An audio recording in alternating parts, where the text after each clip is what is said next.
We can all agree to some extent that feeling has as much to do in the process of decision making as thinking itself.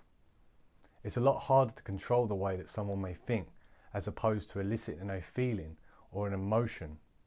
And if we're looking to control the way that someone thinks, we must first position it in a way that we are eliciting a response that is desirable to the process of the thinking pattern we are trying to invoke.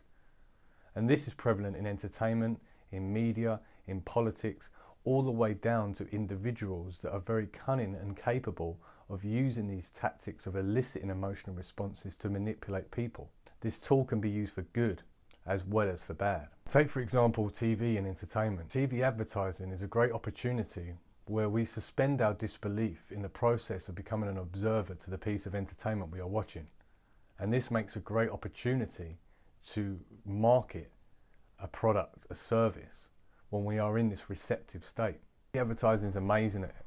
And sometimes you can watch a piece of advertising on a television and be like, what the fuck are they trying to sell? And it's only till the end when they show you what the product or service is, you're like, oh, okay, it was that. But the whole marketing and advertising aspect is appealing to an emotion. It's trying to elicit a response to make you associate that this product is something that is desirable and that you would want. Or if you get this particular product or have usage of this product, that you will be in a particular position. You'll feel good, you'll feel better. The emotion that they're trying to elicit in this time is to get you to associate a particular type of feeling to the visual of what you are seeing. Over here in the UK, we have a McDonald's advert where people of all ages, races, colours and creeds are hanging out in McDonald's. It's somewhat of a safe haven for people of all backgrounds to go, to enjoy a coffee, to enjoy a Big Mac. If you are on the road driving or you don't know what to get to eat, then always pop into a McDonald's because you're always welcome there regardless of who you are. I've always liked car adverts for the fact that they show the car being driven down an empty road, looking over at the desert or the woodlands that they're driving around, and they're taking it round the bends and they're driving it all smooth, and you're like, wow, look at this car. In reality, most of the time we get a car like that, we're either stuck in traffic or here in the UK we're on a fucking roundabout. I guess what we do is just drive around this circle here. It should be the second left exit. There's the hotel. Hey look kids, there's Big Ben and there's Parliament. But it elicits a response of, wow, look at that person driving that car. What if that was me? Look what this affords me in terms of emotion. Politicians are masters at eliciting masses of emotional responses in the people they are looking to become part of their campaign. Their whole campaign have slogans that elicit the responses to the masses that things maybe can be better or things may be improved. And oftentimes these slogans are very short and very sweet, but they encapsulate a lot of emotionally charged themes and concepts. And we know, regardless of your political position, that whether they uphold this particular slogan or whether they allow you to experience the emotions that were promised at the prior to when they are elected or brought in as officials, well, that's another question. You ever see on like charity adverts?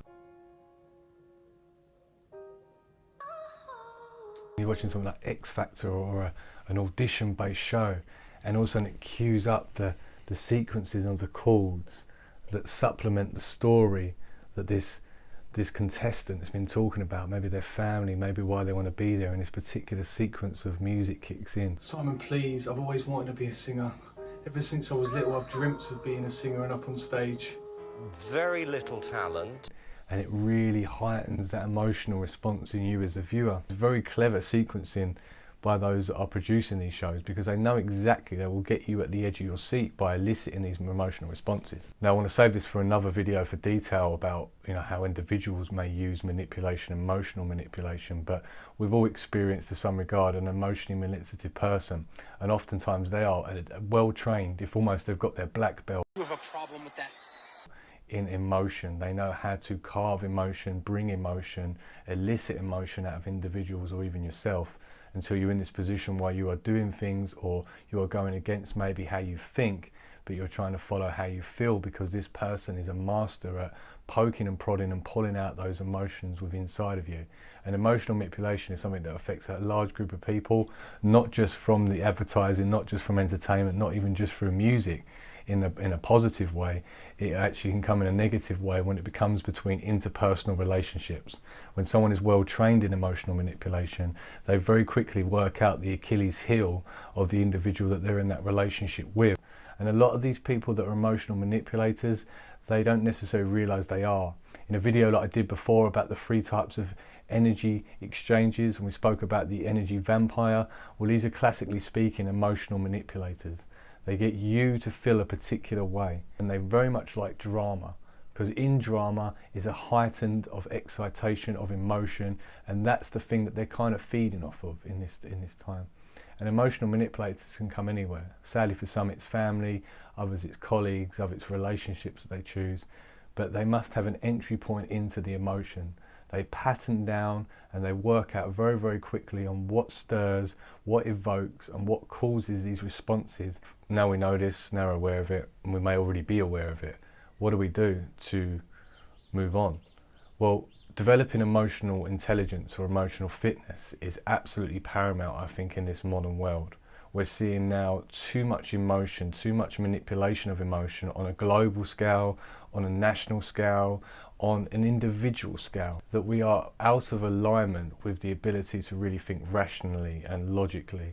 And you can see nowadays as a ripple effect where we are in this emotional state, and a large portion are, that when we're in this chaotic emotional state, we're seeing the world that we're living in now, where without realizing, even though we don't think that our mind is being controlled, our emotions are being controlled, which is then in theory affecting our thinking. Now, as I said, it won't be a clear blueprint of I will get you to think what I think.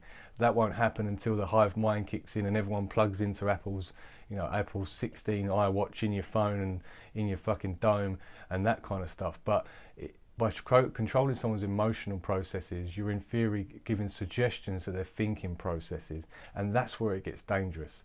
And developing emotional intelligence and emotional fitness is absolutely paramount. It's a survival tool. It's up there with self-defense, it's up there with locks on your door, it's up there with insurance, because you need to ensure that your emotional capacity, your emotional well-being is being guarded, because if it isn't in this modern age, it's there ready to be taken advantage of. And I think that's what we're seeing now. Developing emotional fitness is a difficult task. As we said, emotion is very, very strong. It's oftentimes a thing that we process things first before the logic kicks in. So it's a lot stronger than our kind of logical brain, because feeling is built into us. As a child, we cried and we cried and we cried when we didn't get our needs met, because we didn't have language to be able to communicate our needs and our wants.